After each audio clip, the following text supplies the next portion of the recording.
नमस्कार, स्वदेश एजेंडा देख रहे हैं आप और मैं हूं आपके साथ राखी।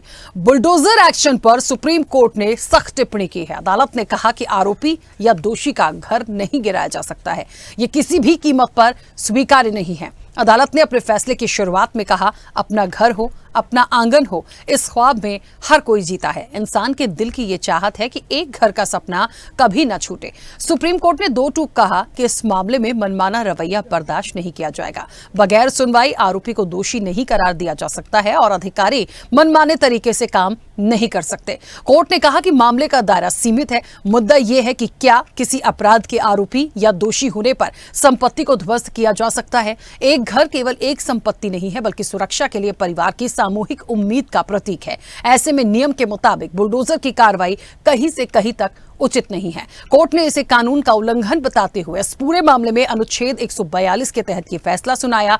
अब तक इस फैसले से बुलडोजर कार्रवाई पर पूरी तरह से रोक रहेगी और सरकारों पर नकेल कसने की तैयारी भी, जिसकी शुरुआत इस फैसले से हो गई है। ऐसे में आने वाले समय में इसका क्या स्वरूप होगा, ये देखने वाली बात होगी और इसी पर चर्चा को आगे बढ़ाएंगे। उससे पहले देखिए ये खास रिपोर्ट।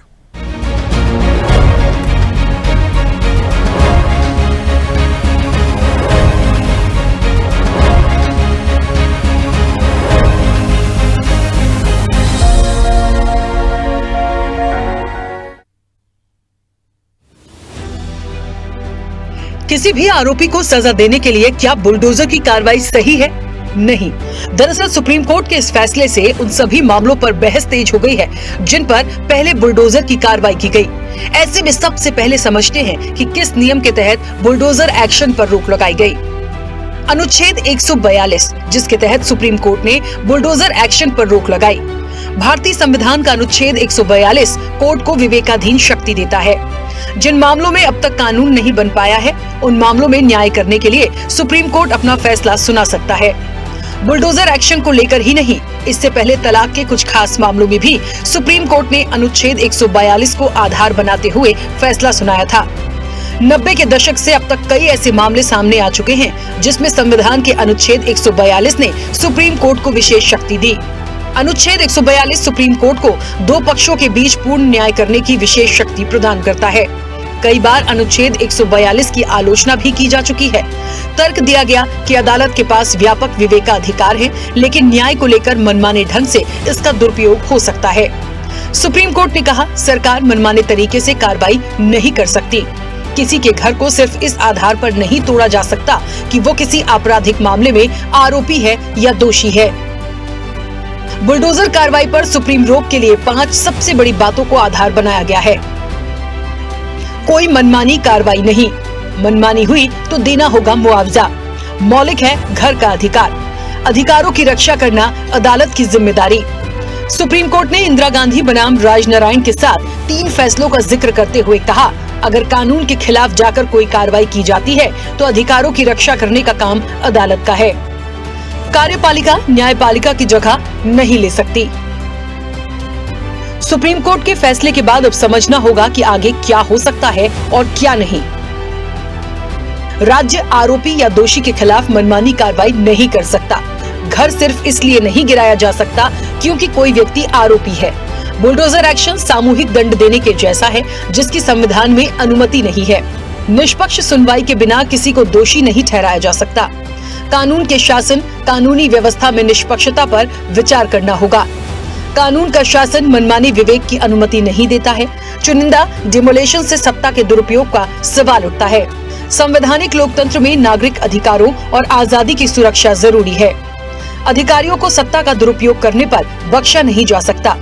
अधिकारियों को ये दिखाना होगा कि संरचना अवैध है और अपराध को कम करने या केवल एक हिस्से को ध्वस्त करने की कोई संभावना नहीं है। नोटिस में बुलडोजर चलाने का कारण, सुनवाई की तारीख बताना जरूरी होगा। डिजिटल पोर्टल 3 महीने में बनाया जाना चाहिए, जिसमें नोटिस की जानकारी और संरचना के पास सार्वजनिक स्थान पर नोटिस प्रदर्शित करने की तारीख बताई गई है।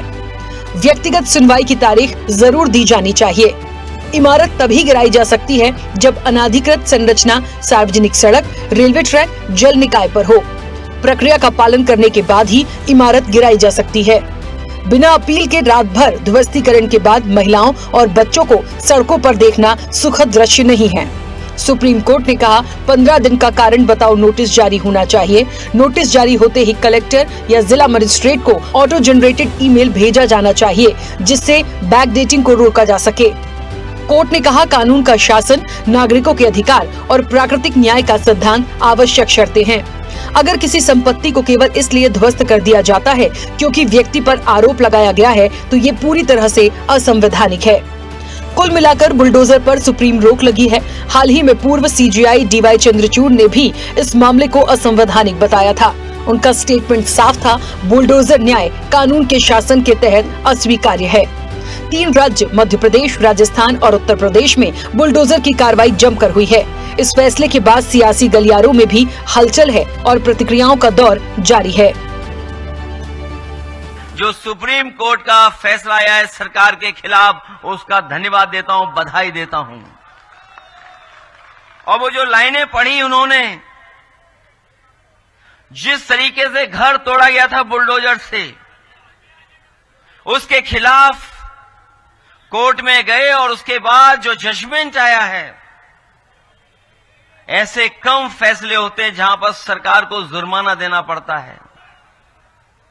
क्या कोई सोच सकता है कि सुप्रीम कोर्ट ने सरकार पर 25 लाख का जुर्माना लगाया है?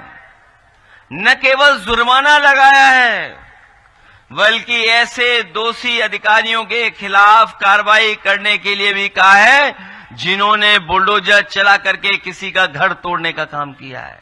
मुझे लगता है सुप्रीम कोर्ट ने सरकार को आईना दिखाने का काम किया है और सुप्रीम कोर्ट ने पूरी तरह से एक रूल, एक लॉ को प्राथमिकता देते हुए कहा है कि अफसर और सरकारें ना तय करें कि कानून कैसे चलेगा। कानून निहित है, उस तरह से चलना चाहिए, प्रॉपर परमिशन होनी चाहिए, 15 दिन का नोटिस दीजिए। और सुप्रीम कोर्ट का यह कहना कि दोषी और आरोपी को सजा दीजिए, लेकिन उसके घर वालों को सजा देना, जब मन आए आर्बिट्ररी तरह से घर को तहस नहस कर देना, घर को ढहा देना, ये जो बुलडोजर जस्टिस, ये जो गुंडागर्दी सरकारें कर रही थी, इस पर रोक लगाने का काम सुप्रीम कोर्ट ने किया है। मैं आशा करती हूं कि उत्तर प्रदेश की और उनका अनुसरण करती हुई तमाम भाजपा की सरकारें ये कुकृत्य बंद करेंगी। अब ये भारतीय जनता पार्टी की उत्तर प्रदेश की सरकार को जोरदार तमाचा कि बिना आरोप तय हुए, बिना अपराधी साबित हुए, बिना कोर्ट के ऑर्डर के आप किसी का घर नहीं गिरा सकते हो। आप खुद से कोर्ट नहीं हो, आप खुद से जज नहीं हो। तो ये सरकार की जो गलत नीति है तानाशाही, उसको सबक सिखाने का काम जो है सुप्रीम कोर्ट ने किया। मैं इसके लिए धन्यवाद करता हूँ। जिन लोगों ने ये घर तोड़े हैं उन पर आपराधिक प्रकरण दर्ज होना चाहिए, उन पर कानूनी कार्रवाई होना चाहिए और उन अधिकारियों को निलंबित और बर्खास्त करना चाहिए, क्योंकि किसी का भी घर बिना नियम, संचालन और प्रक्रिया के कभी भी किसी का घर तोड़ा नहीं जा सकता। कोर्ट ने कहा ये पूरी एक्सरसाइज बुलडोजर राज की लॉलेस थी, इस पे तुरंत रोक लगा दी गई है कि ये अनकॉन्स्टिट्यूशनल है, असंवैधानिक है और एक प्रोसीजर ले डाउन कर दिया गया है कि आप शो कॉज नोटिस देंगे, मिनिमम 15 दिन का समय देंगे, उसके बाद सुनवाई होगी, आप एक ऑर्डर पास करेंगे, अगर एग्रीव होगा कोई व्यक्ति तो उस ऑर्डर को वो चैलेंज भी कर सकता है और जो लोग सुप्रीम कोर्ट के इस आदेश की अवहेलना करेंगे उनको पनिश भी किया जाएगा, क्योंकि वो कंटेम्प्ट ऑफ कोर्ट भी उनके ऊपर लागू होगा। इसी तरह मेरा कहना है, क्योंकि सुप्रीम कोर्ट का आदेश जो होता है वो लॉ ऑफ द लैंड होता है, तो वो रेट्रोस्पेक्टिव एप्लीकेशन होती है। तो जिन लोगों के साथ गलत हुआ है, अन्याय हुआ है, अनैतिक चीजें हुई हैं, वो आज भी चाहेंगे तो वो सिविल कोर्ट जा सकते हैं, क्रिमिनल कोर्ट जा सकते हैं और रेस्टिट्यूशन और रेस्टोरेशन और कॉम्पेंसेशन की बात कर सकते हैं और उन अधिकारियों को दंडित भी कर सकते हैं जिन्होंने सुप्रीम कोर्ट की गाइडलाइन जो अब दी गई है उसकी स्पिरिट फॉलो नहीं की थी और कानून के विपरीत स्टेप लेके उनके घर ध्वस्त किए थे। अब जिन मामलों पर कार्रवाई हो चुकी है उन मामलों पर किस तरह का संज्ञान लिया जाएगा और ये फैसला आगामी समय में क्या स्वरूप दिखाएगा, ये देखने वाली बात होगी। स्पेशल रिपोर्ट, स्वदेश न्यूज।